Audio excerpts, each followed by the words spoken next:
Welcome to Gamesthetic episode 219. I'm Alex Live with Sparky3. Hopefully you're having a phenomenal day, whatever day you're watching this episode. We've got a big week this week. It's supposed to be a big week. Let's phrase it that way. Supposed to be a big week. We do have things to talk about with Summer Game Fest, State of Play, Nintendo Switch 2, but we have some differing opinions on certain things. Zach, buddy, welcome back. Hey. Good to see you after a couple weeks. Not really. Oh, wow. Okay. All right. Well, John, how are you, man? Good to see you again. I like the Zach. Zach's just already checked out. We are live a little bit earlier than we normally are too. So shout out to that. Normally we do go live about 6 p.m. Central Standard Time. We are live at like 11 o'clock Central Standard Time today because I got plans later. And I guess it works out because it means you can watch Money in the Bank with no distractions. Forgot that was happening. See, the only reason I know is because someone's putting up a post like the only thing they need to do tonight, just do a mix match Money in the Bank. Money in the Bank's gonna be okay. It's gonna be fine. It's gonna be good. It's just gonna be filled with "We Want Truth" chants. Oh, that's true. That's true. Probably. Yeah. Hey, at least John Cena can respond to it in the best way possible. It's like, you know, they were saying we want truth, and John's like, you want the truth, and then goes on about I saw that bit Shout out too. to John, man. What a legend. He worked with it. Yeah, what a legend. What a legend. But no, there is a lot of stuff to kind of just go over today with Summer Game Fest that took place yesterday, and of course, State of Play this week, and then the Nintendo Switch 2, which John and I both have one here. So Didn't get it from New York. No, did not get it from New York with the stapler. Shout out to that GameStop. Shout out to that GameStop. The staplers have been confiscated, so shout out to that. I can't imagine the level of anger. Did they have to refurbish all those? Yeah, they had to give everyone new ones. So I don't know what's going to happen to the ones that got stapled. I don't know if this is going to go back to Nintendo or what. But yeah, no, GameStop had to give everyone new consoles. Crazy situation. If that was me, oh buddy, I would be very angry. Hey, one little shout out is that we're currently live on TikTok for the first time ever. So shout out to that. If you are watching on TikTok, come over to YouTube. You can now watch us with one hand. Yeah, exactly. Makes it even better. Come over to YouTube, youtube.com/@Sparky3. Subscribe to the channel, and we'd appreciate that. We'll also make sure to shout out our two sponsors, Agent Inc. and Rogue Energy, later on in the show. You could also just follow the TikTok if you see us on TikTok. Yeah, exactly. Follow us on TikTok. What are we doing? If you're stopping in, what are we doing? We're here to talk about games. You want to talk about games? Let's talk about games. All right, let me turn down the music. Half talk about games. It depends. Sometimes we get on some tangents. You know what I mean? Sometimes we get on some tangents. Overall, boys, how we feeling in this Saturday of the fabled, big, news week that feels kind of lackluster? How we feeling? I mean, it's about right. Because I mean, we've had some pretty good years, last couple years for Game Awards and whatnot. I mean, we're gonna get the lackluster years, and we're here. Yeah. Well, it's one where it's like I kind of have to acknowledge it's not even necessarily lackluster announcements. It's just not like because we've got some big announcements so far. It's just not stuff I'm excited about. Yeah, I guess that's the better way to put it. Like it's like I said in the group chat for like Summer Game Fest. For me, that could have been an email. But I do acknowledge there are some obviously cool and notable things in there. Yeah. It's like there were Like what? Felt that? Oh, felt that boxing? Jesus Christ, Jeff. You and your damn puppets. there were like a couple things from Summer Games Fest that I was that I came out of it like, okay, yeah, I can have some fun with that. The State of Play, I got the one thing I wanted. Yeah. It's like State of Play also had one of the biggest announcements of the weekend so far, but I mean, most of it hasn't been for me. Yeah, it's just one of those years.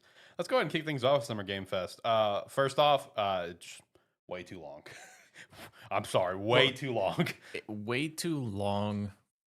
Way too long for us because there wasn't enough stuff that we're interested in. Yeah. I mean, the pacing just felt weird compared to previous years, and me personally, at least watching through live. Because I'm gonna be honest, I tuned in late to it during the whole Kojima segment. And I'm gonna be honest, I turned it on, saw whatever was happening with Death Stranding 2, and went, yeah, I'll come back to this. I completely closed the tab and went and did something for several minutes, came back. They were still finishing up Kojima. I was like, all right. Because we basically started off with, like, Keeley went through, like, the top 10 selling games by units. Yep.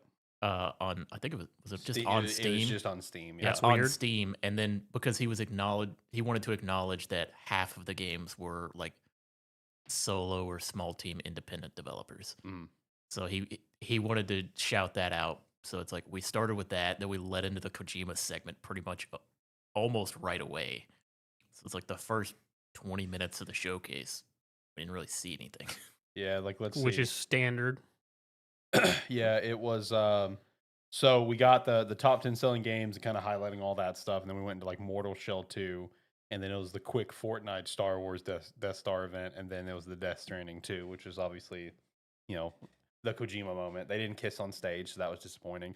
But it's just the big Kojima segment that we're gonna expect at any Jeff Keighley event. But Yeah, it was basically Death Stranding 2 is still gonna happen. It's coming out soon.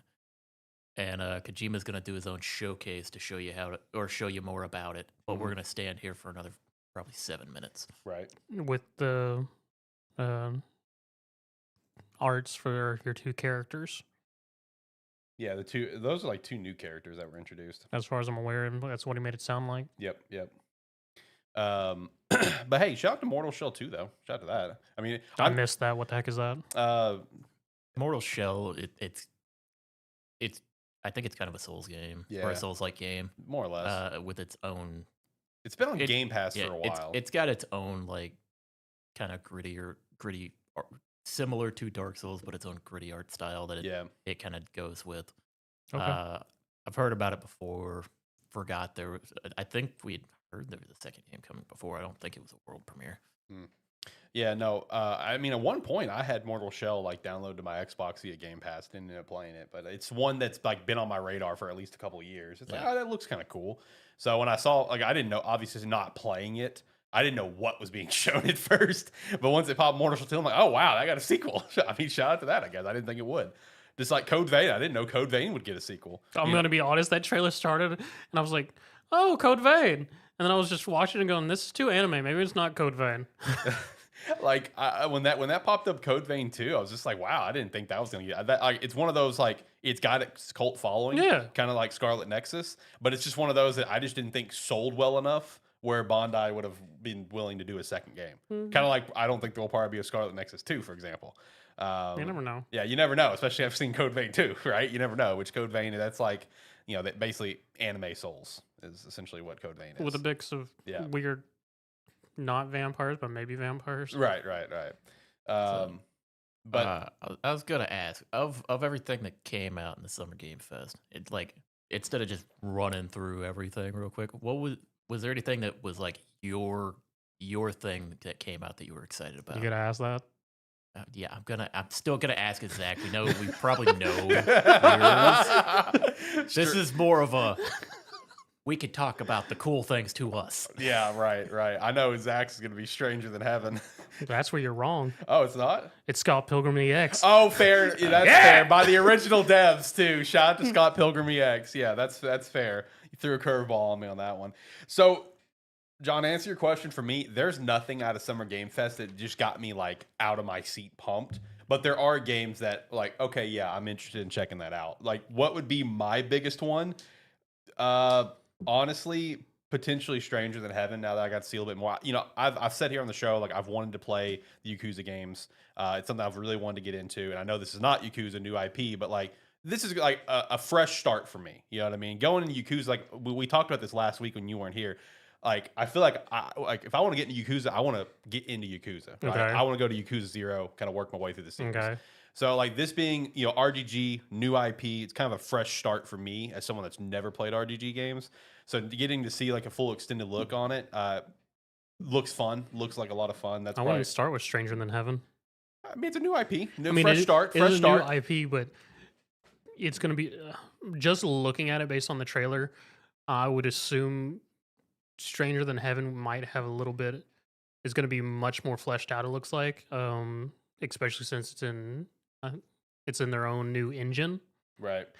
And just the like sort of the dynamic sequences and sort of like the fight sequences and whatnot in terms of like how apparently you can take enemies to the ground or they can take you to the ground, and more use of possible environments in terms of actually like flipping someone off a bridge versus that's not a thing in Yakuza. You can pick something that's on the street and bash someone's head over with it, but Right. you're not like throwing them through windows or anything unless it's a scripted thing already. Mm-hmm. Versus where it looks like in Stranger in the Heaven, this is going to be a part of the new system where you're maybe possible like in the middle of a fight, throw someone through one of the sliding screen doors, and then Right, if you're right. fighting on the street, throw them through a stall, flip them off the bridge, that's stuff like that. Mm-hmm. So I mean, the fighting system looks like it's going to be based on the trailer show very clean and probably a bit more, slightly more in depth in terms of player usability. Right. Overall, it did seem like the fighting system was an older style Yakuza style though. So Mhm. Nice. Yeah, no, I would that was just one a- that stood out to me. I was gonna say I would just assume that he wants to get into Yakuza, but it's Yes. not gonna happen. So he's just gonna play the new game here's instead. here's where you start, Alex. Yeah. Start off with the game that he shot out for Gamestead Game of the Week that he called was trash. Yakuza Dead Souls. Start at the bottom. Yeah, start at the real bottom. Okay, buddy. You got a PS3 I can borrow? Yeah, actually. All right, perfect. Hit me up, brother.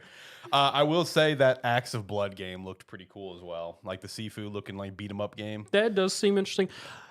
The only thing with it that seemed weird to me is it seemed like it was still good, and I would be very much interested in playing a tech demo of it. Right. But it seemed slightly clunkier to me, which is sort of bad just because it's going to be compared to Sifu, in which it just seems slightly clunkier than me than Sifu's fluidity, Well, I think it probably looks slightly clunkier because the art style. it was like partly the art style, but also there was a larger emphasis shown in this trailer of being able to like have like shotguns, assault rifles, stuff Yeah, like that yeah, that you true. take away from the enemies, and it seems like they tried to balance between those. whereas Gotcha. Sifu is more of just the martial arts. Yeah, Mhm. which that would make sense, I guess, because I'm going to be honest. As we mentioned, this was long and out.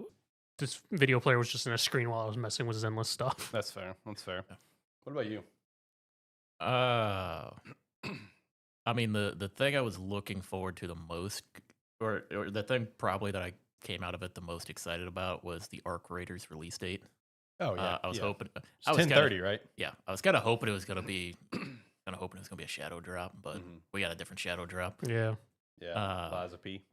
But I mean, Arc Raiders is. I've heard a lot about it. I've looked into it a little bit. It's a game that I'm probably gonna play. Mhm. So I'm glad to know when it's coming out there. The other thing is kind of random. The one that I kind of got excited about, the Cube. Oh, Really? Yeah, by Atomic Heart. I hated Atomic Heart. Yeah, that's you why did. that's why I'm confused you by were that. you were very Zach, anti-Atomic you Heart gotta when that game came understand. out. You gotta understand though. This is gonna be probably a shitty MMO type game That's- that I I mean, can that's- play for that's- 3 It's an months. MMO, but still. That's up is John's alley. This is gonna be a shitty MMO for me to play for 3 months. Yeah, that's John's MO over here. I is saw it. MMOs I'm that are looking at it. I'm terrible. like, this looks so stupid, but I'll absolutely play this.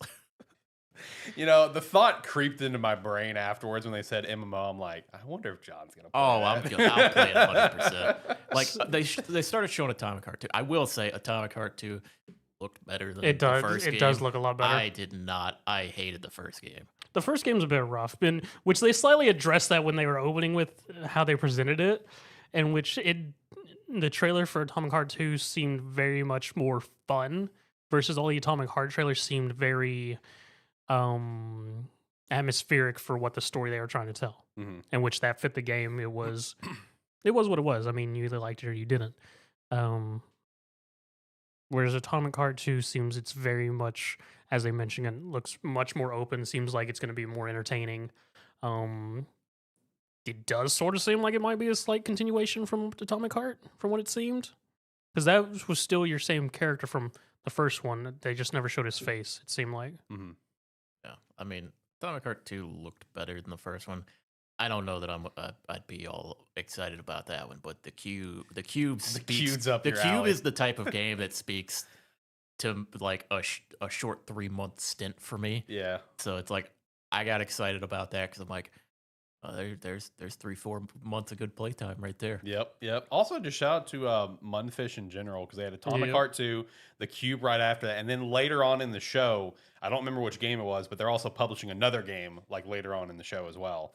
Maybe not developing it, but like I saw that like deep into the show, Munfish popped back up again. I'm like, God bless, you guys are all over the show today, Lord. Also, just wanted to shout out the Splitgate 2 guy. Oh yeah. Just not doing it as well, but I mean, calling out the FPS genre in Right. general for Right. everybody making basically the same game. Yeah, with Yeah. different skins. Yeah, but dude, the reception from that has been so funny because it's like everyone's like comes up here, calls out the FPS genre, drops a battle royale. Basically, is what people have said. Yeah, but it's one of those where it's like Splitgate has its community, and like Yeah. Splitgate 2, they were able to make Splitgate 2 because people wanted Splitgate, but they wanted it to be more refined, Mhm. so they just like made another game Right. to be able to do that. And I haven't played Splitgate 2, but like from Splitgate, the game's fun. I mean, the game is it's got its own unique twist with the portals and that. The big thing, I mean, the main thing with it is level design for a game like that. Mhm. And yeah, it's I don't know the BR aspect of it. I would hope they have a more interesting looking map than what they showed us. Right. I'd hope so for Portals. Yeah. But yeah, the thing is, it's like to be able to have the fights and stuff like that, they have to have those like walls around so you can portal everywhere. But it just made it look kind of generic. Mhm. You know what So- kind of map they should have built? A cube.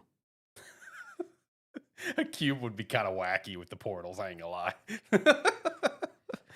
The cube would be It's kind of just a wacky. cube that, as instead of a ring going in, sections of it just drop off. Oh, that'd be sick. That's it, and then just kind of went like dwindle down the map, whatever. Yeah. That would actually be really sick. It'd be hella confusing for the player. It would, but yeah. it would be well. That's you're there for the chaos, brother. That's what we're there for. Is the chaos. Another game that stood out to me is Out of Words. Like the stop motion game. That co-op game. That looks pretty cool. That made me think of what was the game for on PlayStation?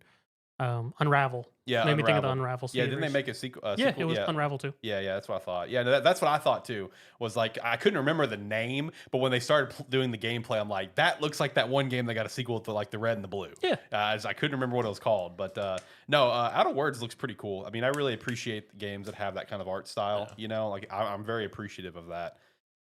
So Out of Words is one that stuck out to me. So you also felt that boxing?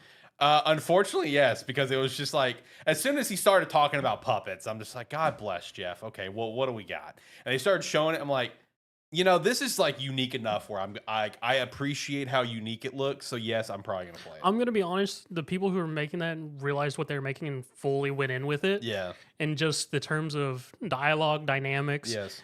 they understood it's ridiculous, so they just went Yes. full on in with it. Yes. So I appreciate that. I appreciate creative and unique designing. I just looked at it. I'm like, this is a weird Mike Tyson's Punch Out with puppets. That's exactly what I thought. Yeah, too. that's basically what it is. That's actually 100% correct on that. The sort of one that I stood out for me that's just try once something comes out of it would be the Chronicles Medieval. Okay, I was about to shout that one out too because Chronicles Medieval actually looks kind of cool. Just a little snippet that we saw, just the approach of the army versus army. I'm like, okay, this is pretty sick. Well, I'm more curious in just the terms of however you're able to develop your character, which leads to the armies, because it's very much in that same vein people are saying as Mountain Blade. It feels like just from the trailer. Right. Yeah, no, Chronicles Medieval, that was one of the ones earlier in the show. That one also kind of stood out to me as well. Hey, shout out to Sonic Racing Cross Worlds. Got a release date and guest characters. So shout out to that. And more guest characters are apparently coming. I saw a leak that apparently SpongeBob's in the game. I was about to say, based on the ones that they showed us off, this is now Smash Brothers level pool of Basically. it's just going to be anybody. Yeah, basically. We got Miku, we got Ichiban and Joker, and then Minecraft is going to be in there. And like I said, I saw Steve, yeah, I saw leaks of SpongeBob also in the game. But also, I guess since you guys in our group chat, I beg your finest fuck. The collector's edition is like $250. Does it at least look good?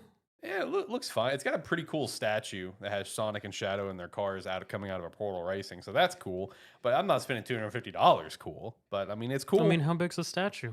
I don't think it had the dimensions. It's also limited run games as per normal, which I don't mind limited run, but I know a lot of people do because that means like you pre-order that, it comes out in September, you probably ain't getting that thing till next September. Yeah. So I do understand people's frustrations with that, but Fractured Blooms, that was one that I thought looked pretty cool. as well as John's favorite spooky games, End of Abyss. End of Abyss looked pretty sweet as well. That game looked pretty creepy. And They showed too many spooky games. there was a lot of spooky games. Was that one was pretty supposed to be creepy? End of Abyss or Fractured Blooms? End of Abyss. Yeah, they're both basically like spooky games to some extent. Okay, End of Abyss didn't really feel like that to me, but okay. Yeah, no, they are. And then of course the end off being Resident Evil 9. So shout out to that.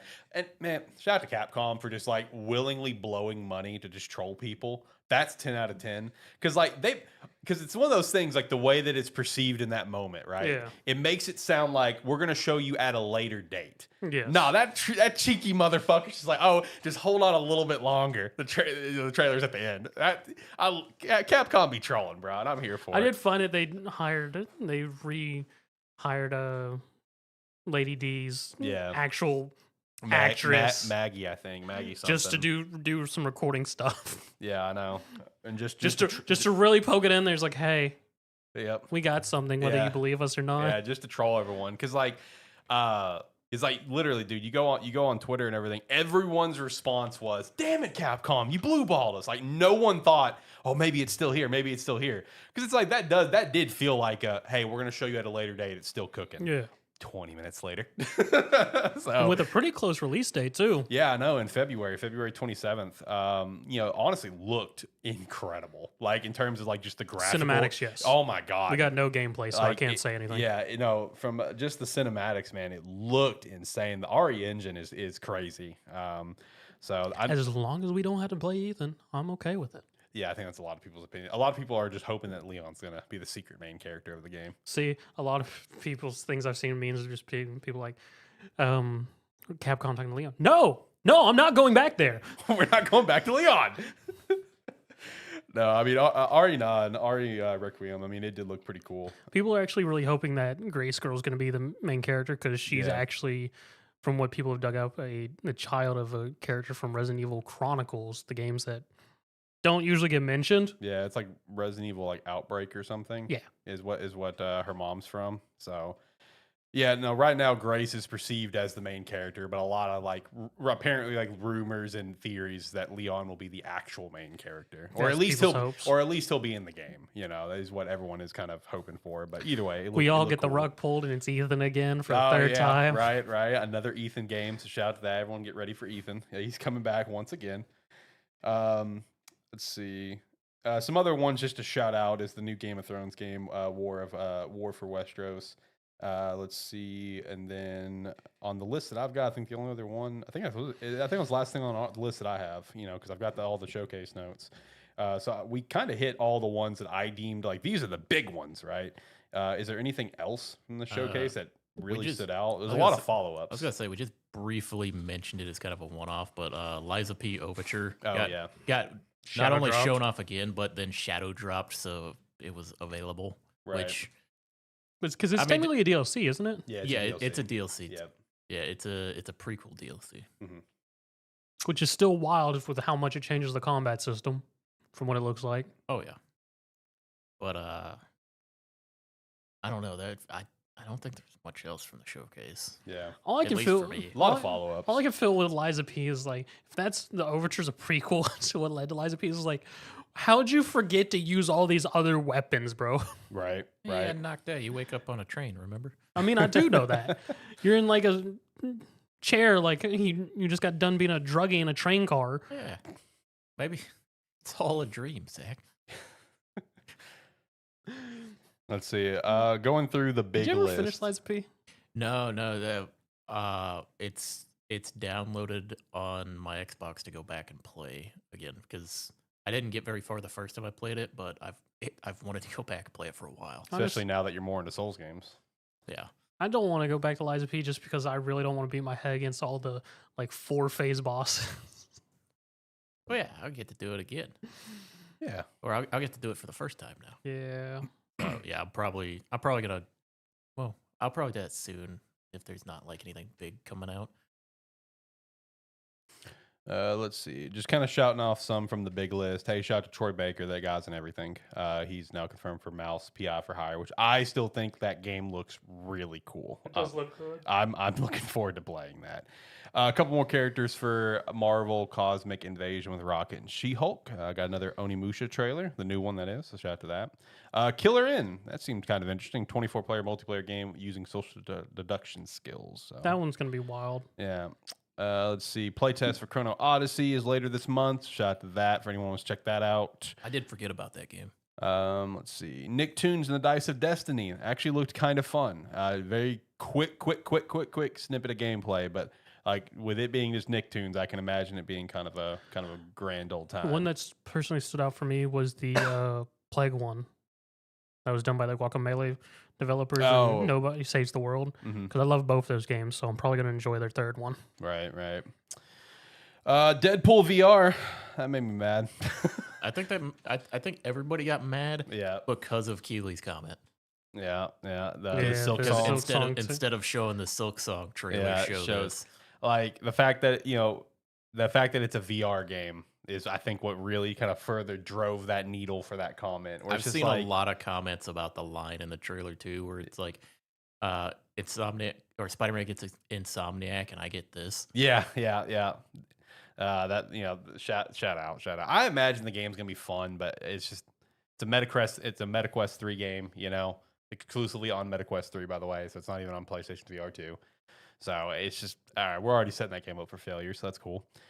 Let's see. Seven Deadly Sins Origin. Shout out to that, I guess. PlayStation exclusive. I saw the news on that earlier this week. That was a PS5 exclusive. Dying Light the Beast got a release date for that. August 22nd. Mixtape. We've seen that one, I think, one other time. Yeah, the Game Awards. Yeah, that's what it was. So we got another follow up on that. Toa and the Guardians of the Sacred Tree coming out in September. First Ascendant Breakthrough. There you go, John. There you go. First Ascendant Breakthrough. There you go. I don't play that anymore. You can go back. It's your time. No, I mean, you can go back and play it. I had plenty of time in that game. Another look at Mind's Eye, which, like I told you guys in our chat, this game has such a weird launch. It's coming out here in a few days, and like leading up to the launch, because I did the the Metacritic prediction score for it. It just feels weird, where it's like the one of the lead developers or director, whatever, was saying that he thinks that people are gonna like pay off to give the game a bad review and shit like that. And there was a bunch of other like conversations about in a negative light with the game, and then all of a sudden now like the head creative director has now left whatever the studio's called, something can build a rocket. I don't remember what it's called.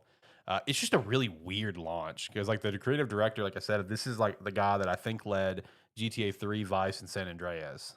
So it's like, IO's publishing it, historical name, directing it. So it's like, this is like a big like GTA type experience game, and it's had a really weird build up to the launch. So just I don't know, something to look out for to see what's gonna like come in at this week in terms of scores and stuff. Mecha Break, that's coming out July 1st. Shout out to that. That game does actually look pretty cool. I might check that game out. Yeah. Other than that, I can't really see anything else worth, I guess, shouting out. I mean, it was like the pacing for the show was so meh. I mean, the only other things I would shout out for me personally would be Wu Chang Fallen Feathers. Oh, yeah. That looks like it'd be very fun. And then Last Flag seemed interesting to me. Right. You also got some new Street Fighter characters, too. So, after that, I don't play Street Fighter, though. No, okay. Well, never mind. I mean, I keep up with it. I just don't play it. Well, I mean, yeah, that's what I meant by a keep up standpoint. But overall, Summer Game Fest, I gave it like a 6 out of 10. 6 out of 10. That's me personally. That's me. It was a very the pacing was very odd for the show. Resident Evil does give it a lot of points. It's cool to finally see the new Resident Evil after so long rumored, with a release date at that, which that's great because it's like it's gonna come out like just days before the month of its actual 30th. So big shot to that. But overall, just a very mid show. I don't know. You guys have any last thoughts on the Summer Game Fest? You ready to move on? Yeah, I mean, there's not much else to say for it. Usually, Summer Game Fest is really like an really exciting. solid. Yeah. It's like usually an exciting showcase, and I mean, to be fair, there's plenty of people who probably came out of this saying this is a fantastic show. Oh yeah, there was. This is not a list of games that appealed to me necessarily. Yeah. I mean, Next show, Keely becomes a puppet. At Gamescom. At Gamescom in Germany, he's gonna become a puppet. Shout out. All right, let's shout out a sponsor. Let's shout out Rogue Energy. Use the referral link down below. Promo code Sparky3 to get 10% off your order. And we'd appreciate their support on that. Or if you're going to be picking up the hydration, the chill, or the energy line, the promo code Sparky3 will work on all of them. And they are all delicious. If you're going to get the cans, Black Cherry Lemonade is fantastic. Rocket Pop for energy is great. And the chill does actually work, by the way. It does help you relax and decompress. Again, use the referral link down below. Promo code Sparky3 to get 10% off your order. Rogue actually currently, as of the broadcast of this stream, have 50 off cans. Is that the current promo code or something? Yeah. All right. Well, hey, you don't have to use our promo code. Just use the referral link, and you're going to help out the brand, and we'd appreciate that. And all right, let's hop over. You want to do the state of play, or you guys want to do switch to state of play, switch to state of play? That's up to you guys. I got to check off Let's for both. finish with state of play. All right, finish with state of play. More fun. All right. Hey, shout out to Switch 2. Came out this week. Did get it. Did get the Switch 2. Shout out. Wasn't There's- planning there's on John. buying a Switch 2, but it ended up getting one. Yep. Shout out. Local store happened to have a couple extras. So Yep. went- See, what's funny is I could have gotten a Switch 2 because I happened to get off at a decent time, and I completely forgot about it. But I happened to go past one of our local GameStops, and I saw people lined up, and went, "Why would they be lined up?" The people trying to buy them that didn't pre-order. And I racked up my brain and went, the Switch 2's out. Yep. I'm good. Right. yeah. I found it at our local Target. Saw they said they had them in stock. I was like, I guess I'll go look. Showed up, they had 3 still in the case, and I was like, now I just have to find someone in this Target who can open this. And man, was that a journey. I bet it was, brother. Because it was pretty much like first thing in the morning, right? It was around noon that I was there. That's crazy that around noon it was still in stock there. Yeah, it's like I walked over. I was like, "Hey, can someone help me?" I was like, "Can you get someone to help me over here?" He goes, "You want to switch?" Went, "Yeah." He goes, "I'll come over." Yeah, nice. So for both of our pre-orders that we had, we did go to the midnight launch for our local Best Buy. They actually had about like 140 to sell outside of pre-orders. Dang. Yeah, so shout out to that. There was so basically with where our Best Buy is, there was one long line going this way towards the Whole Foods, and the pre-order line was the other way. The pre-order line was pretty short compared to the people just trying to buy it. That makes sense. But it was overall pretty smooth. Got in and out very quickly. Right at 11 o'clock, they kind of just started moving people in, groups of 2 at a time, whatever, Yeah. kind of go in and get it. So it went pretty smooth there. And then there was, of course, mine was from Walmart. And as I've said on this show before, Walmart burned the fuck out of me with my PS5. So I was very gun shy with Walmart. But based on what my order status was, it was saying like it was going to be delivered from the store. I'm like, okay, all right, cool. I'm going to work local. I'm a territory sales guy, so I can choose where I go. So I'm going to work local that day and pick it up, whatever. I woke up at 6 o'clock, checked my order. It's like, it's going to be ordered in 15 minutes. I'm like, God bless. It's like, all right, let's go. I had that thing before I even went to work. So that was pretty cool. Shout out to Walmart. Although, you know what? I say shout out to Walmart, but fuck our Walmart, because I'm seeing all over Twitter that everyone else's Walmarts gave them free chips and drink. I didn't get shit. I bet my driver stole it. I bet my driver stole my chips and my drink. But I don't know. Either way, shout out to that. But Switch 2 is actually pretty sweet, though. Thing to get upset about. Everyone else got it, John. I like Pringles. Okay, Pringles are great. So would you rather have the Pringles or the Switch 2? I want both, like everyone else got. No, you don't get both. I want both, John, like everyone else got. But no, the Switch 2 is actually pretty impressive. The magnetic Joy-Con thing is pretty cool. I do like that, how it just kind of snaps in. Haven't played a ton of Mario Kart World. That is on hers. We did set up the virtual game card thing, so now the game is currently on my Switch. So that was actually kind of a pain in the ass to get it initially set up. But once it was set up, I don't know how easy. that works with 2 Switches. It's interesting for if you just have one Switch, because since I buy all my games digitally, your library it just lists all your game cards, and if you want to load the game on your console, that doesn't mean that it's downloaded. Yep. It just means that it's there so you can download it. And like in the menu, they have they basically show the card, and it's either it like if you load it, it actually like pushes it in a little bit and gives it a little blue color to it Yep. to show that it's loaded on the console. it's really weird. Yeah. Like I said, getting it set up was honestly kind of a pain in the ass, at least for us, because all I like can say to my that, John, Switch is- was the problem, All I can say to that, John, is explain that to a caveman. right? Oh yeah, Right? no, it's terrible. Yeah. But overall, with the Switch 2, I'm pretty impressed so far, just in terms of like the build quality and everything. Because like obviously, I was pretty vocal, and a lot of people were pretty vocal on like oh man, why are we going back to LCD? Why didn't we just keep the OLED that you already had the mid gen for, or whatever, for the Switch 1? Honestly, the screen is really nice. Like I can't really tell a difference. Like there was all the the conversation that the screen was really upgraded and stuff, and was even though it was LCD screen, a really solid LCD screen. It is like the screen is actually really nice. I I've been playing Cyberpunk on handheld, runs really well. Checked out Pokemon handheld, GameCube handheld, and a few other things. Honestly, runs really well, and it looks really nice for the screen. For Mario Kart, though, I do want to talk about this. It is just Mario Kart. I look. It's all right. Let me say this. It's a very fun game. Anyone that buys it, they're gonna have a good time, right?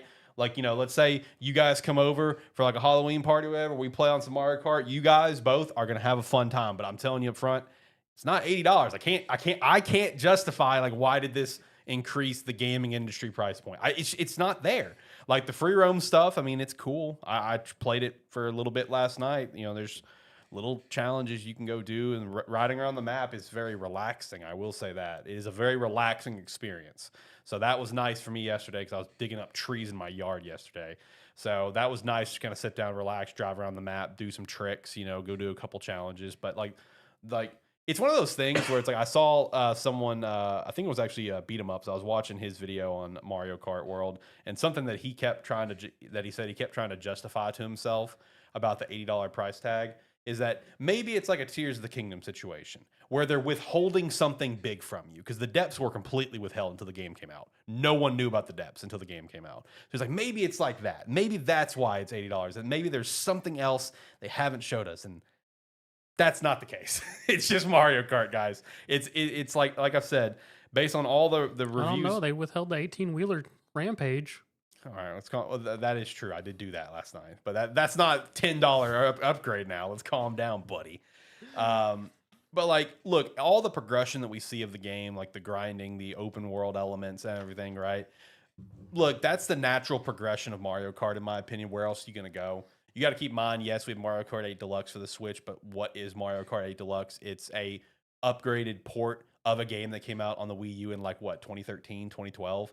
Like we haven't had an actual new Mario Kart, like a real new Mario Kart. Let's not count the mobile game or the little car game, since like 2012. Like this is the natural next step of the property. And again, I just don't feel like it justifies raising the prices of games across the entire industry. It's fun. It's very, very fun. But it's definitely not $80 fun. That's for sure. I don't know. That's my piece on Mario Kart. I was gonna say I've mostly just gone back and I've been playing Pokemon Violet when it actually runs well. It's crazy how well that game runs. And that's mostly what I've been doing, is I'm just traveling to different parts of the map and running around, and still amazed that the game actually runs well, because there's parts of the map I didn't spend a lot of time in because, I mean, it wasn't worth it. Yeah, you couldn't see what was happening or anything. I did play a little bit of Soul Calibur 2 the other night. Shout out to the Nintendo online family plan. Yeah. I texted John. I was like, "Yo, what's your email?" And he sent it over to me like, "Why?" I was like, "I'm gonna add you to my family plan because I didn't realize I could add 8 people." So go play some GameCube, buddy. Yeah. Yeah. Shout out to that. I didn't even know I didn't have my Nintendo Online apparently. Yeah. And didn't realize that. And then you said that to me. And I was like, oh. Well, look at that. Yeah, there you go. Now you can play GameCube. You can go play some N64. You can have a great time. Yeah, I was looking through it. I mean, GameCube's got 3 things on it right now.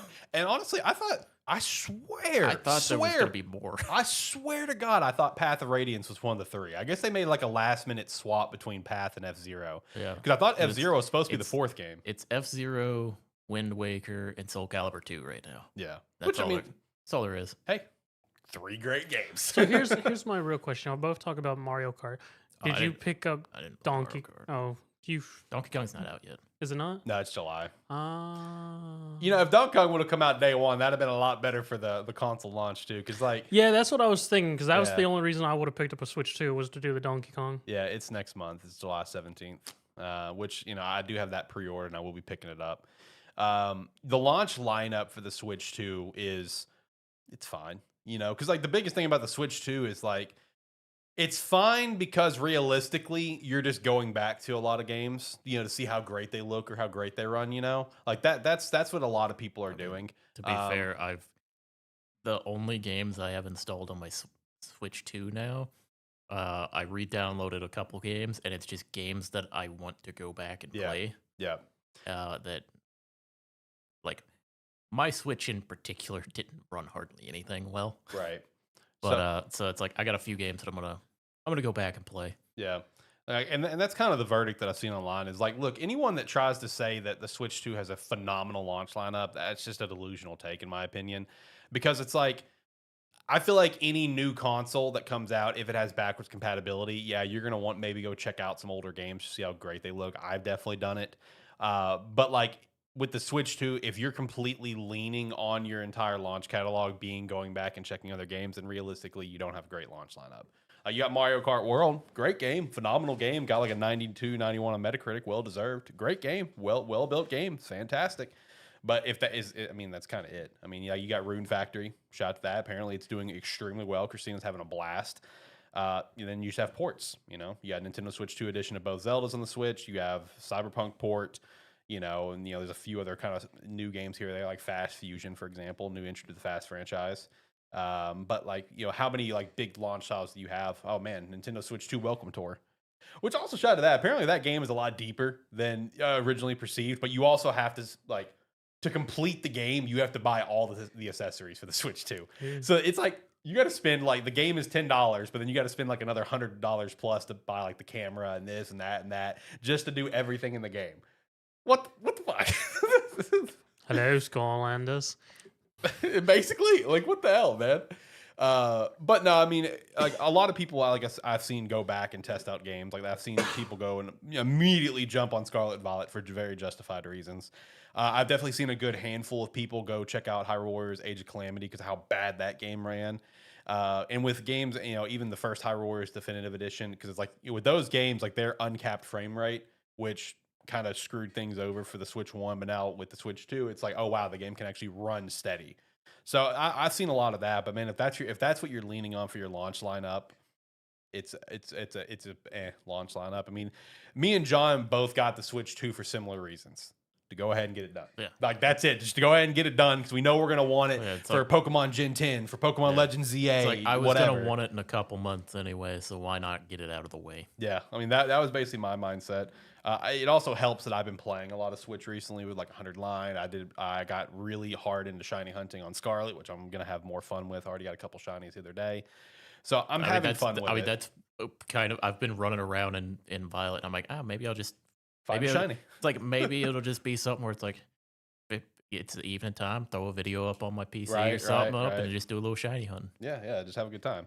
No, overall the Switch 2 is actually, it's pretty nice. I like the console a lot. The battery is as advertised, where depending on the game that you're playing, it will eat through it because Christina, all she does is pretty much play handheld, and definitely seen that thing kind of get drained quite a bit.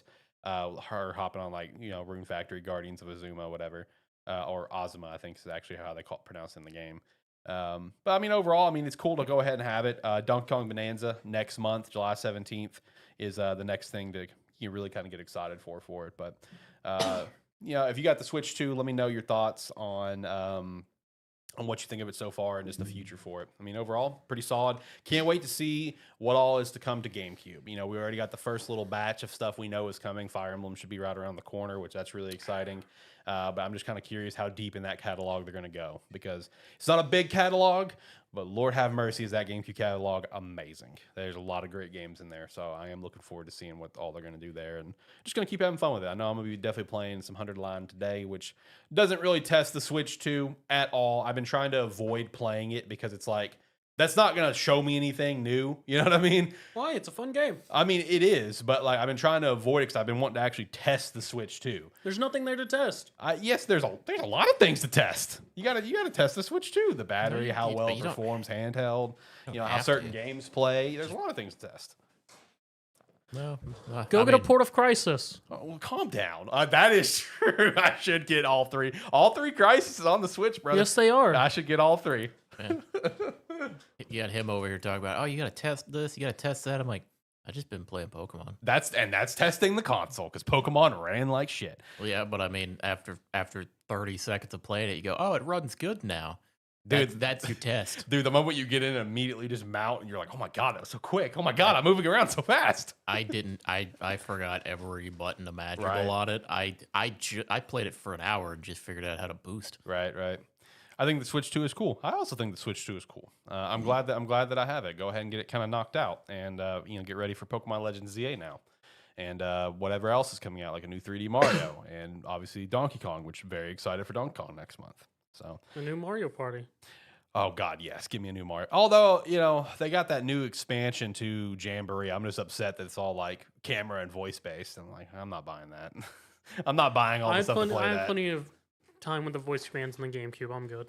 Yeah, exactly. I've done my part. All right, I've done my part with the voice stuff on the GameCube back in the day. Shout out to that. I'm not doing it again. So Jamboree TV, I will not be getting. Get your gimmick game and have fun with it. I am not getting the gimmick game because that means I have to get all the gimmick stuff, and I'm not getting the gimmick stuff. Yeah, you'll just get the Piranha version of the camera and be happy about it. All right. Actually, you're not too far off. I know. Because that is third party. That's Hori, so it's less, it's not as expensive, and it does look really cool. So I'm not going to lie. It does look pretty sick. I actually saw some people talk about the whole game chat thing. Apparently, it runs a lot better than you think it would. But it's one of those things that it really is for like a niche audience. You know what I mean?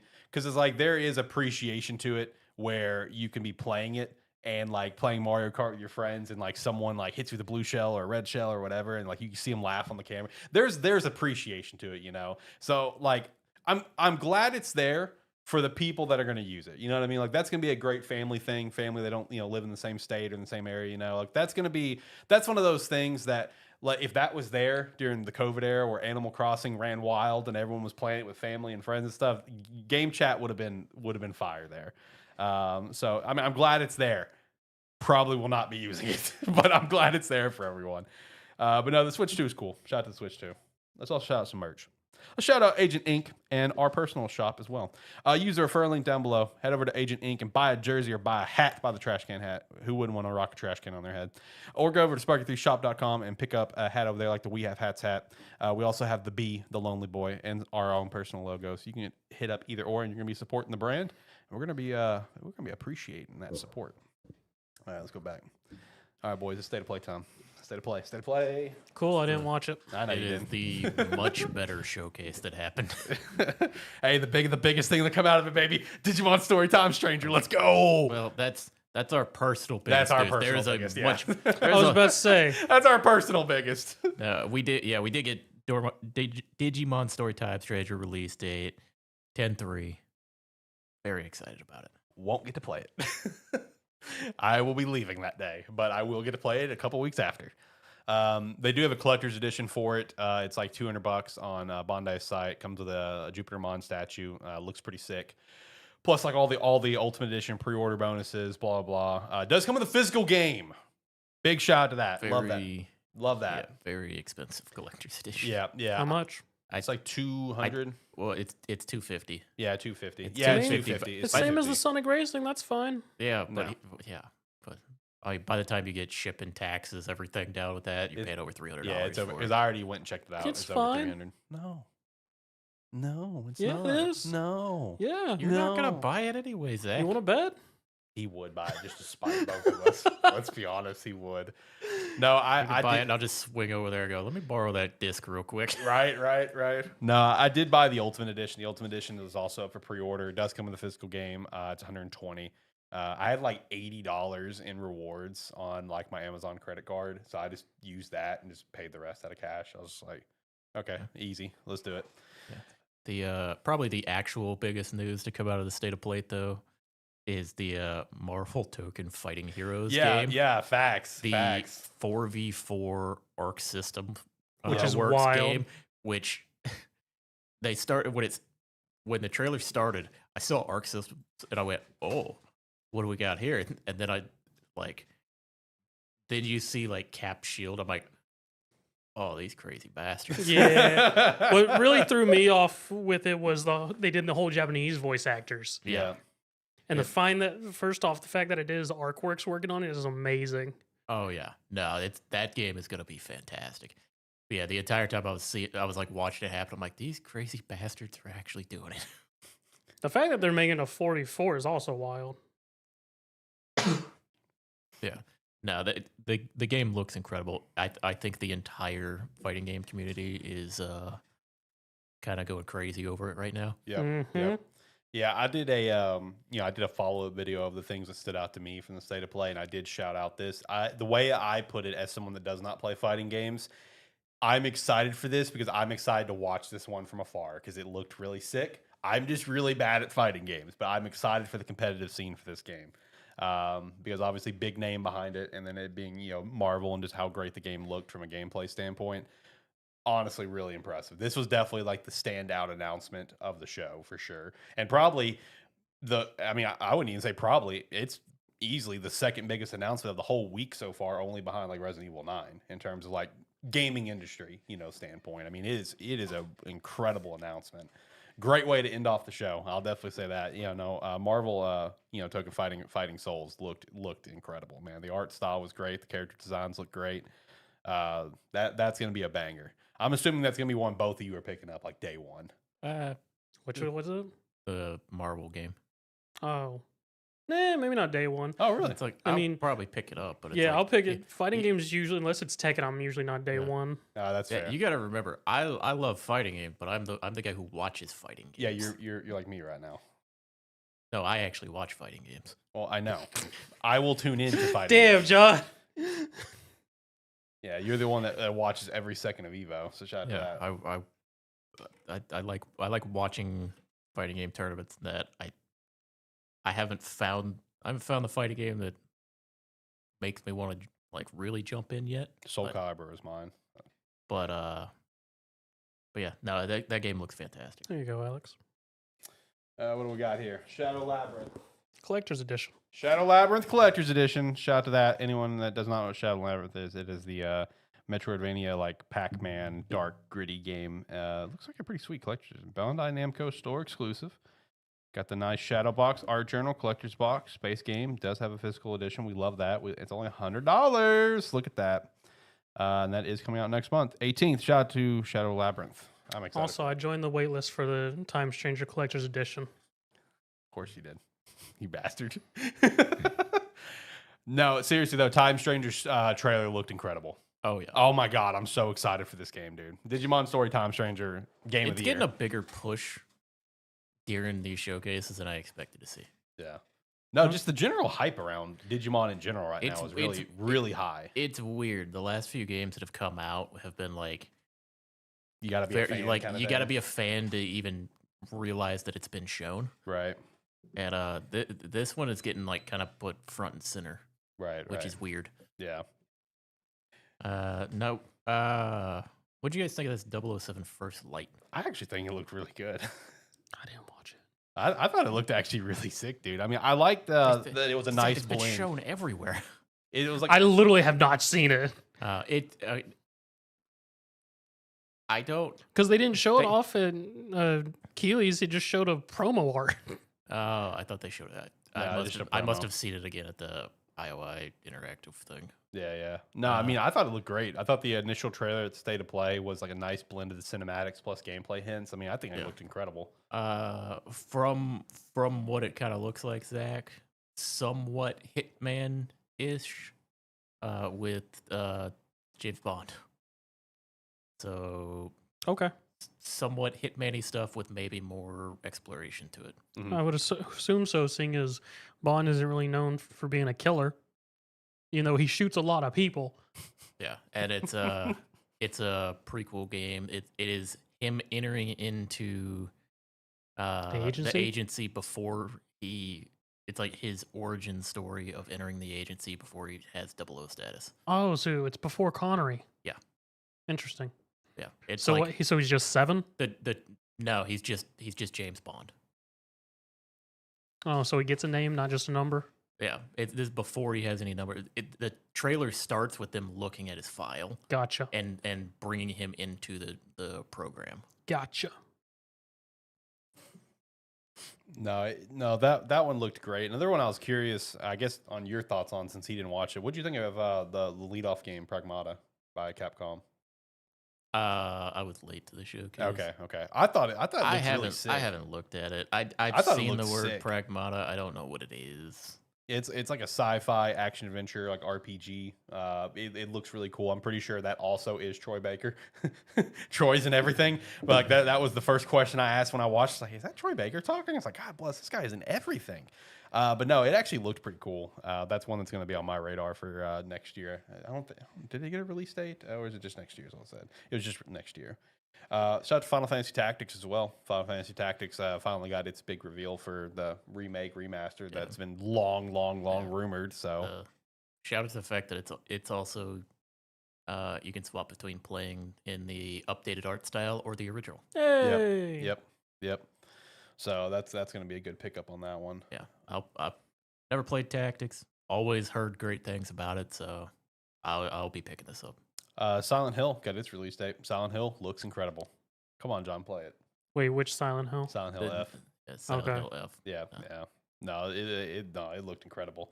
Watched the trailer again last night, and I thought it looked so good. That it looks so damn creepy, man. We are getting a gameplay deep dive for Ghost of Yotei next month in July, so shout out to that. Sword of the Sea, that was a new announcement there from the devs of the Pathless and Journey. Looked pretty cool. Looked actually pretty cool. You're just like surfing on a sword through various landscapes. That's and what stuff. my question was gonna be. Yeah, you're just surfing on a sword. It looked like Journey, but instead of running around, you're on a sword. Yeah, Okay. and you're surfing like like Asta, basically. We got Neo 3 showing off. Yeah, Neo 3. Twitch. What was Neo 1 and 2? The like samurai action combat. That game. Neo. Okay. Yeah, that Neo. Yeah. Getting a third one of that where they're blending samurai and ninja fighting styles. Okay. Yep. Mortal Kombat Legacy Collection as well. That being a thing by the same team that did all the other collections. What games was it? I think all Did it of the early ones. Yeah, it's like all the early ones. Like NES Sega? Like arcade classics. God, I hate you too. Zach, here's the problem. What I'm thinking back trying to the look at it. disappointment sigh. I'm thinking back trying to look at it. I don't know if they were clear.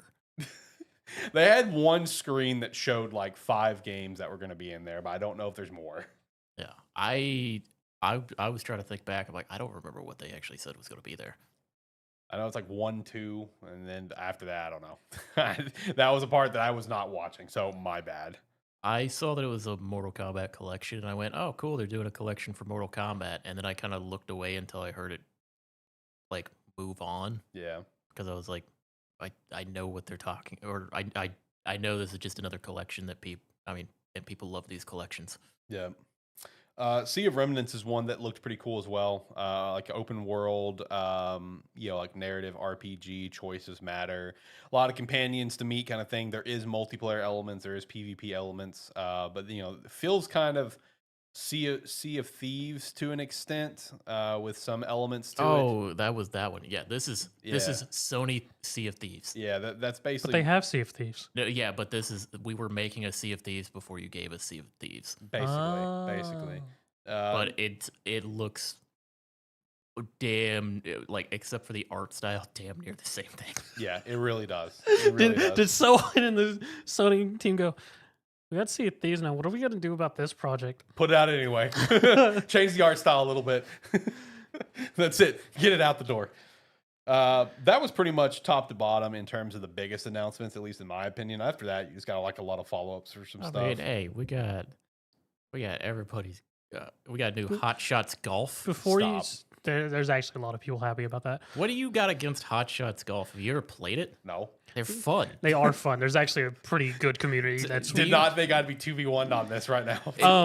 It's like an arcadey golf game. Yeah, it's pretty dumb. That's fair. It's got Pac-Man in Mortal it, so- Kombat Legacy contains Mortal Kombat, Mortal Kombat 2, 3, Ultimate Mortal Kombat 3, Mortal Kombat 4, Mortal Kombat Advance, Mortal Kombat Deadly Alliance, and Mortal Kombat Tournament Edition.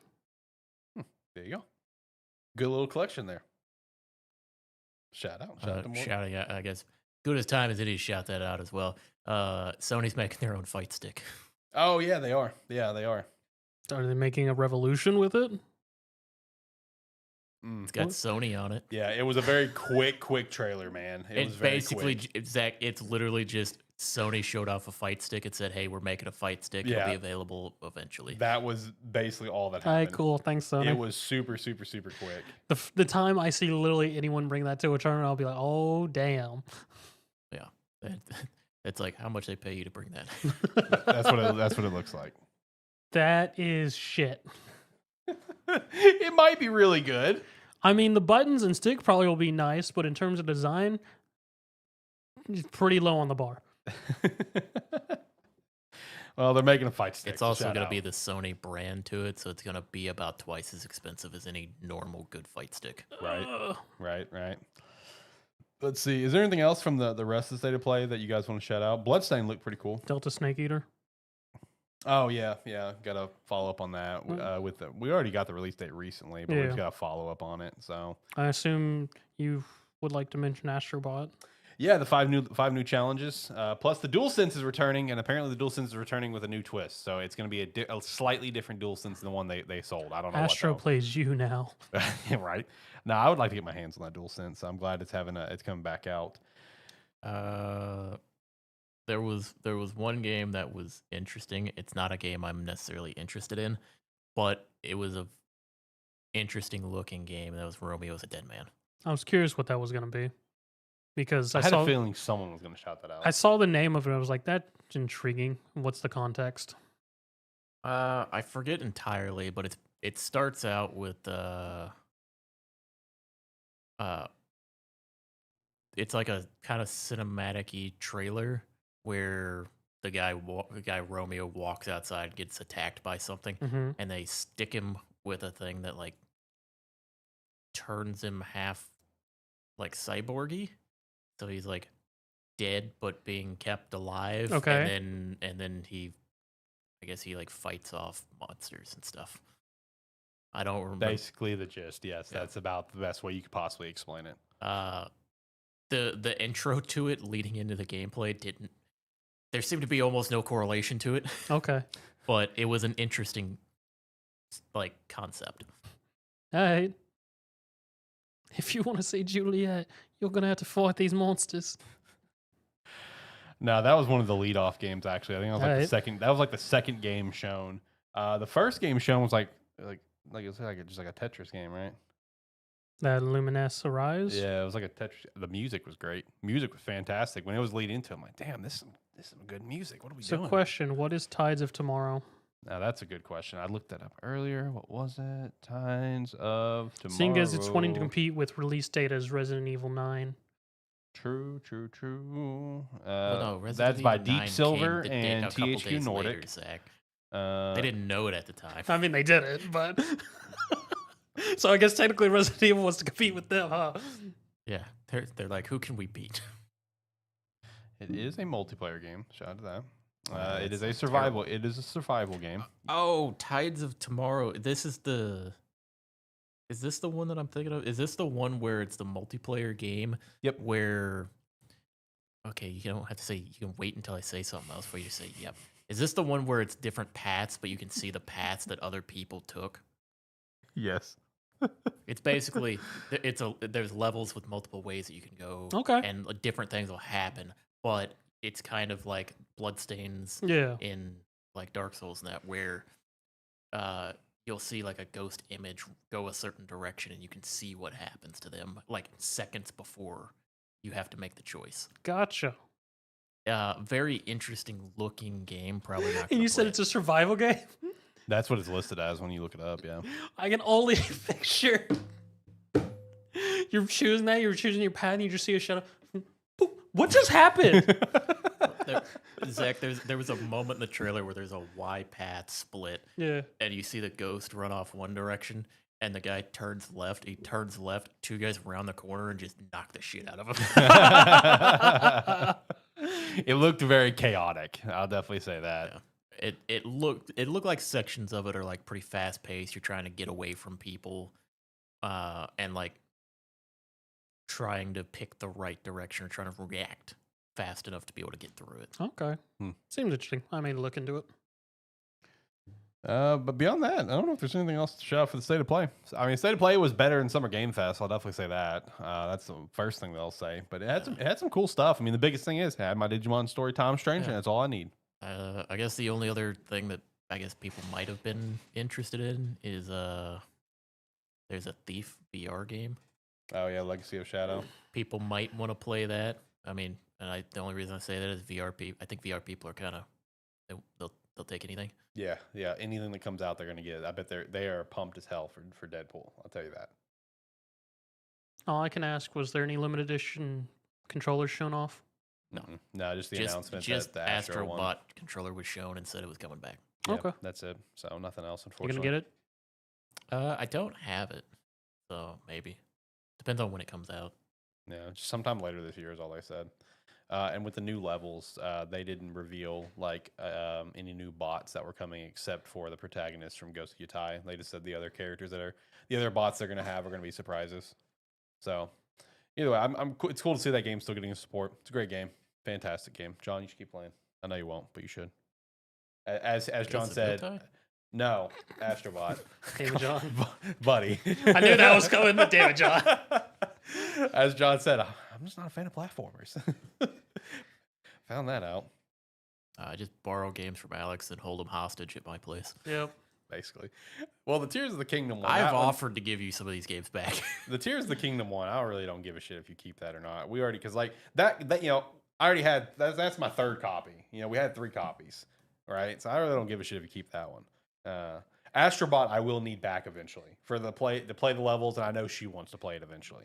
So that one I'll need. But she's got plenty distracting her. You got a while, John. She's she got does like have a lot to distract her. Yes, she's got Switch games to play. Yeah, she is very playing pretty hard on Fantasy Life and I was about to say she's still got Fantasy Life too. Yeah, which just got a Nintendo Switch 2 edition, sold it for $250. Shout out to that. So she got that. So been playing that. Been playing Rune Factory. I know eventually she's gonna want to play Astrobot, and I want to go do the other challenges too. So eventually I'll need that one, but I'm not really in a. You can keep Tears. You're good. I don't need it. We already have 2. We already have 2 copies in the house besides that one that you took. All right, well, that's all I had in terms of main topics. From here, it's kind of getting a weekly wrap up, which was going to start with Xbox Showcase. Any predictions you guys want to throw out, but anything you guys want to personally talk about before we get into the weekly wrap up and stuff. Tech demo of Gears Emergence Day. Okay.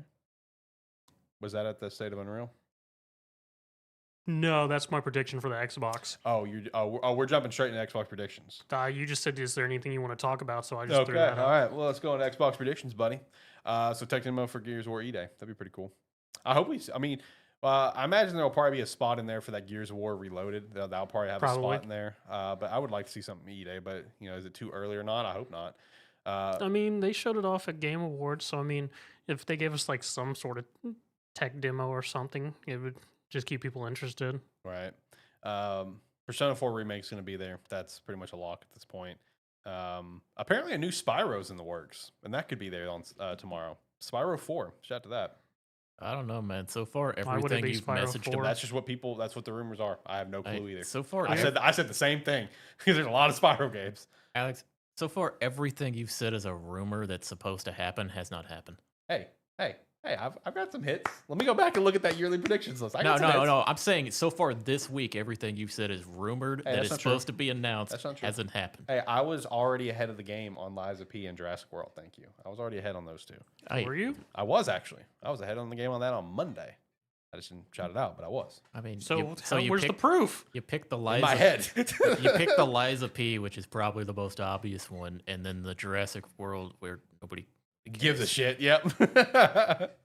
You know what the Jurassic World or Park thing? You know what that was? That was time to feed my cats. During that showcase, That was just the Goldblum moment. Yeah, it was. I went. I got a minute to go take care of some stuff here. Right. I've got nothing for the Xbox showcase. I think it's gonna be mid as fuck. I think it's gonna be a wild card. I really do. I think it's gonna be mid as fuck, and if it turns out to be actually interesting, I'll be surprised. I feel like we'll get maybe one, maybe two interesting announcements just in general, not necessarily things for us. Yeah. The only thing I think that we're gonna see for sure is we're gonna see something Starfield. Oh yeah, something Starfield.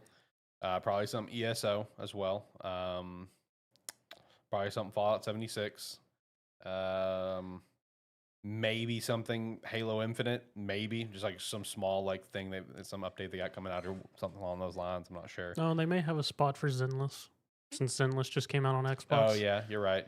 That'll probably be there. I don't know. I have that sneaking suspicion that there's going to be some random game announcement here that's going to absolutely just like blow me away. Because but it won't be an Xbox game because it's going to be similar how last year was Expedition 33. Yeah. It's going to be like that random one in the middle of the show that's going to be like, that looks incredible. There's probably going to be something like that there. From Xbox gets the Silk Song trailer. Oh God, that'd be so funny.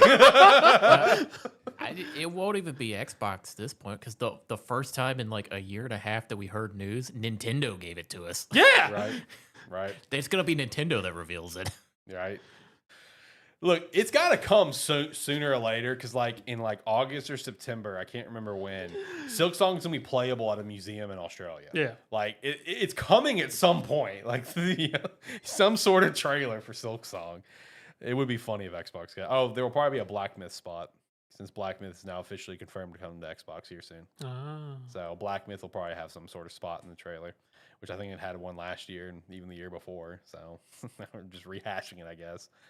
That's the thing about the Xbox showcase. I think it's going to be a lot of rehashing because like a lot of the stuff we saw last year, there was stuff that came out, but there's still a lot of stuff that hasn't. Well, I mean, this is gonna be here's all of our current live service stuff that's running, and then the rest of it's gonna be here's all of our stuff we promised you last year that we didn't deliver on.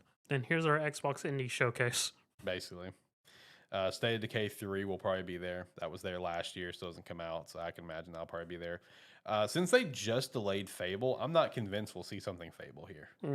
I mean, yeah. It'd be cool if we did, though. It'd be really nice if we saw something Fable. I'm just not convinced. I'm kind of losing confidence that game exists. I mean, it exists. We've actually seen some stuff with it. We've seen it more than we saw before Survive released. Survive had the 2 trailers for years. And then the same 4 screenshots. Yeah, right. Everwild, no chance that's going to be there. Everwild is the one that really doesn't exist. But I don't know. My expectations for it is pretty low. Like what John, you said, you think it's going to be a mid-ass show. But I think there's going to be a few random wild card surprises that is just going to be really exciting. Madden 27? All right, calm down. I'm not even planning on wild card. I'm just like, if you surprise me, you surprise me. I'm going in with nothing. Yeah. We may have an episode for it tomorrow. Just depends on how good it is. At the very least, I'll do a video. At the very least, we'll have a video for it. But we might do a little bonus episode tomorrow talking about the Xbox Showcase. We'll see. If we don't have an episode about, it'll be part of the weekly wrap up next week. There you go. That's how we're gonna be chatting about it. All right. Anything else you guys want to shout out? If not, we'll start running through the rest of the weekly wrap up. I don't know what you even have in here. I don't know either. It's a lot. Kind of. Somewhat. So. Picked up some random games this past week. Yep. Picked up a game called Apocalypse Party. Yeah, I've seen you been playing that. I forgot that was on my wish list. Yeah. I don't know. It's kind of one of these same like can be like auto shooter type games where you level up and get talents and you're being chased by hordes of enemies and stuff the entire time. It's one of those. The gimmick to this one is shitload of characters. Yeah, because it's also there's co-op. There's like 65 characters, or that might be a bit much, but there's a bunch of characters to unlock, and there's characters. There's meme characters that are based on people. They have a character in the game that's based off Faker. It's called the Demon King, and his starting weapon is a chalice. They have a lot of meme stuff like that. But it's an interesting one because they like in a lot of these you just usually pick up like different talents and stuff. In this game, they have like melee weapons, range weapons, as well as like equipment is just stuff that like follows circles around your character and just does stuff Yeah. based on a timer. But the weapons are like you can either set them to auto attack or attack at all times, or you can click to attack. Ends up not meaning a whole lot by the end of it. I usually just turn stuff on auto attack at all times. But they have ranged attacks, melee attacks, equipment based stuff, chance based stuff. They summons. They have all kinds of stuff. It's a wacky, wild version of these type of games, and I've been having fun with it. It's exactly what I thought it was going to be when I started playing it. It does have a demo if you want to try it. Nice. Zenless 2.0 came out yesterday, along with their release launch on Xbox. So start of season 2 of that. Bunch of new mechanics in terms of changing in terms of overall map, combat.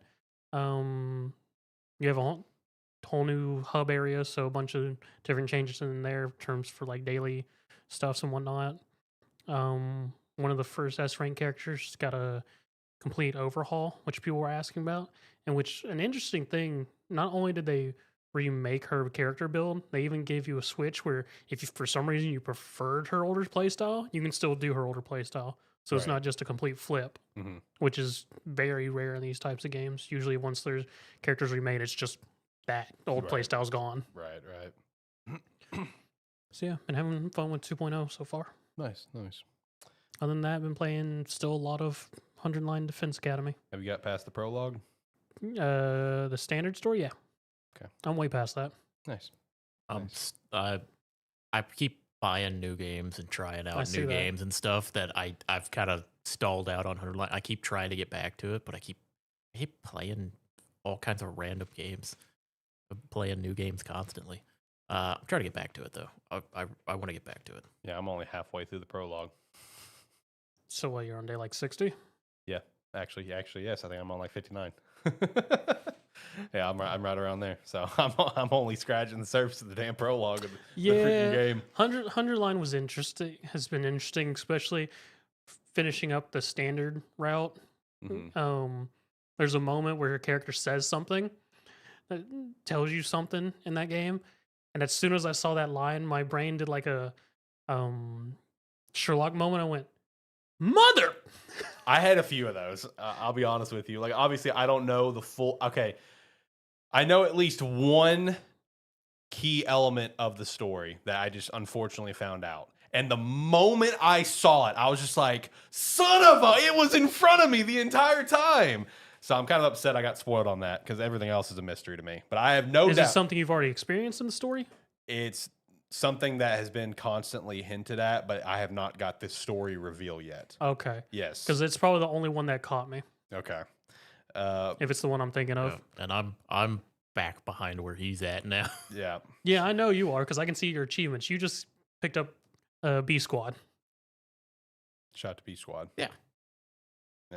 No, I've been meaning to get back to it. That was usually like my weekend game. Yeah. But I haven't played it much this weekend. I'm gonna finally go back to it today because, like I said, the last couple days I've just wanted to play games that would, like, again, test the Switch too. Yeah. I wanted to try Pokemon, Cyberpunk, Mario Kart. But now that I kind of got that out of my system, now I'm gonna go back to the game I want to play, which is 100 Line, because that's all I want to play right now is 100 Line. It's killing me. So I will be going back playing that today. Do have some news. Path of Exile the 1 is getting a new league. Oh, next month or next week. They had the announcement for it a day or two ago. They've been like doing a teaser for it. They have the first in-game expansion, a new pinnacle boss in 3 years. Yeah, it's been a while since they've had an expansion. So I'll be going back playing some PoE1 for a little while. Nice. Oh, Naraka Blade Point may be dying. Oh, is it finally time? Unfortunately. They're having a collab with Persona 5. Oh no, it's over. It's over, boys. So Naraka Blade Point may be dead in a couple months. Yeah. I feel like the Persona 5 card comes out when a game is dying and they're trying to get people to come play it. Yeah. And we see the Persona 5 track record. So that's tragic. That's unfortunate, brother. I'm sorry. All right, let's start running through the weekly wrap up. So I already mentioned it, but yeah, Black Myth Wukong will release on the Xbox on August 20th. The new FAQ that was put out was again explaining that it was based on the quality of the port situation, which we can know is Series S, and not a Sony console exclusive deal. But a lot of people have been pointing out that the release day is exactly 1 year from the other release because it was August 20th last year. I know that's kind of like a little suspicious, but I'm actually going to take their word for it because we've seen so many problems with the Series S. I'm just going to take their word for it that it was actually a quality issue and not a secret exclusive If they deal make with that Sony. thing run on the Series S, still, I'll be surprised. Yeah, no, exactly. Like I'm taking their word for it that it was a quality thing. There was not a secret deal. Next thing is a rumor involving Sonic Frontiers sequel. It's been in steady development planning for 11/2026 in time for the Sonic 35th next year. Apparently, the game will build upon the open zone style that Frontiers introduced, and Ian Flynn will be returning for the writing. So that's great. Love that. Better get Amy. Brother, calm down. What's with you killing Amy? Calm down. Got some Expedition 33 news and a reminder. So, reminder is the Monolith set pre-orders on Lace Records ends on the 12th here in June. So, if you want to pre-order that, make sure you get in. And some news that's just popped out: the Luminaire edition, which was the GameStop exclusive edition, is back in stock over at GameStop. I checked it earlier just to confirm before I put it on the news list. So, if you wanted to grab that as well, you can grab that. It's PS5 only. That is the one that I bought. It's pretty nice. What's with that edition? It's got the steel book, art book. The art book's really nice. It's got DLC code for some additional outfits. Obviously base game, and I think that was about the gist of it. Okay. Yeah, it was. I mean, it's just like a $70. It doesn't have painters though. No, it doesn't have painters. No, this is one of those cases. The game's 50. This edition's $70, $80, whatever. So it's kind of the same reason why I bought the Guardians of the Galaxy one once upon a time. Guardians of the Galaxy special edition I bought was only like $80, so I was like, fuck it, why not? So that's kind of the same thing. Apparently, Tencent acquired 15.75% of Arrowhead Game Studios, which that, of course, is the Helldivers creators. You know, kept up with Helldivers the past couple weeks. Not the past couple of weeks, no. What's going on? I've seen the headlines. Just been the wild Super Earth stuff. Oh, okay, yeah. Yeah, I saw, whenever it dropped, I saw it like incredibly pop off. I saw that. I saw people. I saw articles of people getting kind of frustrated at the feeling of Arrowhead just kind of directing The story now. directing the story of how the war goes, as opposed to putting stuff out there and letting the players' actions decide it. See, that's where Right. I was gonna go with after the whole president's death and now revenge major order. Yeah, Yeah, that's what I was gonna go into. But yeah, haven't played it recently, but I have been keeping up and seeing those headlines popping up.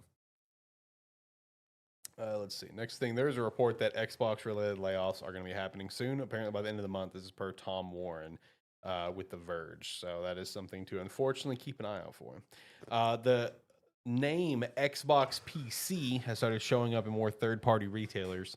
So could potentially start seeing that branding a lot more going forward. And I guess we might see more about it maybe tomorrow at the Xbox Game Showcase as well. Cyberpunk 2077 is not done yet. There is a 2.3 patch coming out June 26th, even though CD said they were done with the game. But CD did hire Virtuo Studios to continue to work on the game. This patch is basically going to be all of their work, which there was also a job listing found of someone that started with Virtuos in April, and part of their job description on their LinkedIn did talk about unannounced story DLC for Cyberpunk. I don't think it's going to be anything grand like it just a makes Phantom everyone Liberty. romanceable. Possibly add a lot more romance. They had a lot of the romance stuff, with the text messaging options that you have. They added a lot of that. But it'll probably just be more side missions is all it's going to be. I'm excited to see what they're going to do with it. Probably going to see that here maybe tomorrow as well. Cyberpunk Edge Runner sequel announcement was teased for July at Anime Expo, so look forward to that. X Defiant is shut down and the chief is done. X Defiant was shut down this past week. I think it was like Tuesday. The X Defiant chief, Mark Rubin, apparently quit the gaming industry completely, saying that Ubisoft's COD rival was doomed from the start with little marketing and the right resources. He's just done. He's not even going to try to go back to another game. I mean, he's fair. It had no marketing. Yeah, no. Ubisoft kind of. It's funny that Ubisoft is the one that sent a guy out to, like where he's just done. He's like, I'm done with it. Ubisoft did it for me. I'm done. This is the last straw. This is ridiculous. Let's see. A lot of resources are now reporting that the Red Dead Redemption 2 remaster is indeed coming out this fall for PlayStation 5, Xbox Series, and PC. That was a report I already reported on like a week or two ago. Just don't give me hope, but a lot of people are reporting that this is happening. So I guess we'll see. Like I already said earlier, apparently Spyro 4 rumored for Xbox. I don't know what that means though. Like I've seen multiple people say this, but what do you mean Spyro 4? Which one is technically 2 and 3? There's so many different games. It just is it just like release order? Because like you don't worry about which one's which. There's a new one that's being talked about. All right, there you go. Spyro Ripto's Rage literally has a 2 in it. Fair. And then Spyro Year of the Dragon. I forget what the third one on PlayStation is right now. It's not Year of the Dragon. Well, either way, new Spyro coming out. State of Unreal in Orlando featured Witcher 4. However, CD Projekt Red did confirm it wasn't the real Witcher 4 and instead a tech demo in the Witcher 4 world. That's why I asked when you said tech demo earlier. I was just like, was that State of Unreal? Because I knew. Yeah, because I heard about that one. Yeah. That's kind of funny that you show up with Witcher 4 stuff, and I saw everyone freaking out on Twitter. Yes. Like, Witcher 4 in engine PS5. That was something that Jeff put up, and then it's like literally the next article I saw was CD Projekt Red confirmed that's not the real game, and I'm like, damn it, come on. Dragon Ball Project Multi officially has been renamed to Gikishin Squadra. Does that have an actual release date, though? I don't know if I saw that. You just get to play as the Ginyu Force. I would imagine at least Captain Ginyu and probably Raccoon's going to be playable. I mean, it'd be cool to see all 5 playable. They'd all have very unique play styles. But that is the 4v4 MOBA for anyone that does not know what that is. Speaking of MOBA, HOTS is celebrating 10 years with all heroes for free until June 15th. That is Heroes of the Storm. How big is HOTS community still? It's alive, but it's not huge. I don't know where I could find player counts. I don't know if you can find player counts, but it's still alive. I still see like anytime the HOTS Twitter will put up like a patch or whatever, I still see it get a pretty good amount of interactions and views on it. So I would love for this game to come back, but it's not happening. Probably 2-3 dozen of them. I would say probably like I'm gonna guess probably like 10K is gonna be my guess. 8 to 10K is probably the average. Is probably what they do. Fantasy Life I has sold over 800,000 copies, man. Shout out to that, brother. I'm very confused why this one popped off. Yeah, it's just the right time, the right era. I would assume so. That's because all it is. like the previous one did not pop off nearly as hard. Yeah, no, this one was just the right era, man. It came out at the right time, and it's done. It's doing its thing. Christina's super pumped about it because it means that we're gonna probably get a sequel. Let's see. Saquon Barkley is the Madden 26 cover athlete. Good luck to all the curses you got, buddy. You got a lot of curses to overcome. Because not only does he have the Madden curse, he specifically has the Madden curse for running backs. And then on top of that, he won Offensive Player of the Year. And whoever wins Offensive Player of the Year also has a curse. So good luck, buddy. You got a long year ahead of you. Five Nights at Freddy's and Fallout are both going to be featured at Halloween Horror Nights this year with haunted houses. Five Nights at Freddy's is actually the first house announced, so shout out to that. FNAF's also in Dead by Daylight. It is also in Dead by Daylight. Yeah, shout that also. It was like what That's how you know you've really made it. Yeah, when you get in Dead by Daylight. Dead by Daylight is now considered the crossover game. Yeah, because you have so many weird ass crossovers now. Yeah, in that. Yep. Because what was it? So what was saying something? I was like, I just got hit by Springtrap, but then saved by Nicolas Cage, and then Bill from Left 4 Dead grabbed me. I love that Nicolas Cage is in that game as Nicolas Cage. I love that so damn much. Let's see. Last piece of news I got is Hi-Rez laid off executives and senior staff instead of developers so they can keep Smite 2 and Paladins alive. Hey, shout out to that. Shout out to you're keeping the devs around, keep the games rolling. But that's also really just disappointing to hear, though, because it just kind of further puts in the light of where Hi-Rez is right now. They and have definitely fallen off. where like the state of these games are. So that's just it's unfortunate to hear, but at least the devs are still hanging around to keep working on the game, so that's good. He didn't even put the big news of layoffs happening this week. Which layoffs? Jagex laid some people off this week. Oh, I didn't see that one.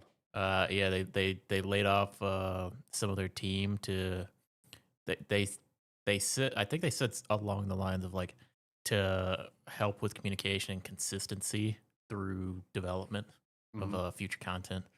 So, and if you're not aware, Jagex is the old school RuneScape team. Yeah, I did not see that. That one did not pop up in my timeline. Yeah, I had seen that. That was, I think, towards the beginning of the week that started coming out. Okay. You guys, any other news you want to shout out? Anything else off the dome? Get out in the world, scream from the rooftops. Go check out Dead as Disco. Okay. Mentioned it last week because I wasn't sure if I was going to remember it this week. Steam Next Fest is going to kick off on Monday, so there'll be plenty of indie developers bringing demos to show off. So check out Steam Next Fest and make sure to wishlist anything that looks interesting to you. And there will be more demos than you can play. So Yeah. So that is definitely true. Yeah, go look through Next Fest, find some stuff that you like, and wishlist it so that they know they've got the support to keep you on. There you go. Shout out to Steam Next Fest. All right, all that's left is Gamestetic Game of the Week. Zach, what you bringing to the table this week, my friend? All right, so Gamestetic Game of the Week this week is not just a game of the week; it's a game of memorial. Oh, here we go. I like this. Unfortunately, you cannot play this game, but I do like to shout it out on the off chance we ever see it again. Atlas Reactor. I wasn't ready for that. Yes! John's reaction for me over here on OBS was fucking amazing. Wasn't ready for that. Atlas Reactor, rest in peace. That game was phenomenal. This is why it's in memorial. This was a game we played a lot of. So Atlas Reactor was a 4 versus 4 tactical arena game. So you had 2 teams of 4. Everyone had a character. You had everyone had their set of skills. You had action points for every turn that determined how many skills you could use. Each skill had a different cost. It was a wide cast of characters. It was owned by Perfect World, which led to its unfortunate downfall when Perfect World did Perfect World stuff and screwed up and had to shut down a bunch of games they had going on. The overall goal in a match was the first team to 5 kills wins. If both teams managed to get to 5 at the same time, it became a death match of who can get a kill first without the other team getting a kill. Yeah, it was. You had to get a kill in a round without them getting a kill in a round. Otherwise, if you both managed to do it, the game would just keep going. To which I think John had one of the longest ones where you went like a 10, 11. I have a 13 round screenshot. Yeah. And in terms of actual combat, the combat went in 3 different phases. You had the prep phase, the dash phase, and then the actual combat phase. And it worked in sort of a rock, paper, scissors timeline of where you could use prep phase skills to counter dash phase skills, dash skills to counter combat skills, and then combat skills all just hit everybody at one time. Because in terms of this, during each phase, every character who played a skill for that phase all happens at once. So it's sort of wild in terms of that, because like Lockwood, one of the best, he's sort of the base character. He had 1 skill in each one. His prep, he could set a trap where if anyone dashed through it, it would harm them. He himself had a long dash. And then he had a single shot skill, which could also be used as a trick shot if you were really good. And then every character also has an ultimate. His was just a widespread cone that just hit everyone in it. As well as there was about like 6 to 8 different maps, each designed differently with cover, which some cover was destructible based on some people's skills. And then also like short hazes areas, which worked like bushes and whatnot. Absolutely phenomenal game. Honestly, we need more sort of tactics games like that out there from the PvP scene. I haven't looked into it myself. Supposedly there is a private server out there that people are using to still play games. I have not found it myself, but anytime I look into Atlas Reactor, I always see it pop up. So there's some Discord server out there where you can still play Atlas Reactor. Shout out. but absolutely phenomenal game. It's sad to see it go when it did. They did eventually, another company did get a hold of it and released Atlas Rogues, which was a PvE style part of the game, which was in development back during the initial Atlas Reactor. It unfortunately was not what the community was looking for, so it sort of fell off too, unfortunately. But yeah, Atlas Reactor. Yeah. Shout out. One of the more engaging like tactics team-based combat games. Just because it was like probably half the game was just keeping track of cooldowns so that you knew what people were capable of doing. Yes. And then it was a lot of like having to predict what was going to happen,